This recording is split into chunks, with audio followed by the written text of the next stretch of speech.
കോവളത്തെ കടലിനടിയിൽ നിന്നും കണ്ടെയ്നറുകളുടെ അവശിഷ്ടം scuba team കണ്ടെത്തി. കപ്പലിൽ നിന്നും വീണ കണ്ടെയ്നറുകളുടെ അവശിഷ്ടമായിരിക്കുമെന്ന സംശയത്തിലാണ് സ്ക്യൂബ ടീം അംഗങ്ങളും. കോവളം ഭാഗത്തെ കടലിനടിയിൽ നടത്തിയ പരിശോധനയിലാണ് കണ്ടെയ്നറുകൾ കണ്ടെത്തിയത്.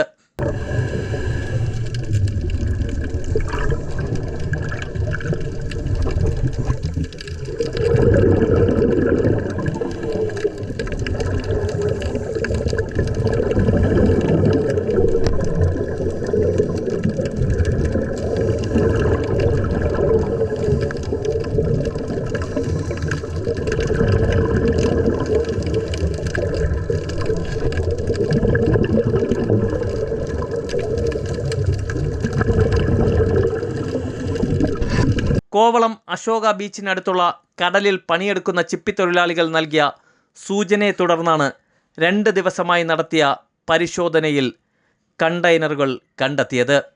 കടലിനടിയിലുള്ള പാറപ്പരപ്പുകൾക്കിടയിലാണ് മണ്ണിൽ പുതഞ്ഞ നിലയിൽ കണ്ടെയ്നറുകൾ കിടക്കുന്നത്. Friends of marine life, scuba Cochin എന്നിവരാണ് തിരച്ചിലിന് നേതൃത്വം നൽകിയത്. Robert Panippilla, professor George Thomas, Charles Ambadi, Vinod, Adithyan എന്നീ സ്ക്യൂബ ഡൈവർമാരാണ് തിരച്ചിലിൽ പങ്കെടുത്തത്.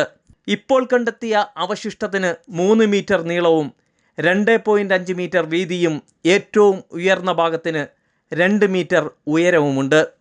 ഇത് അടുത്തിടെ മുങ്ങിയ കപ്പലിൻ്റെ അവശിഷ്ടമാണോ എന്നും പരിശോധിച്ചു വരികയാണ്.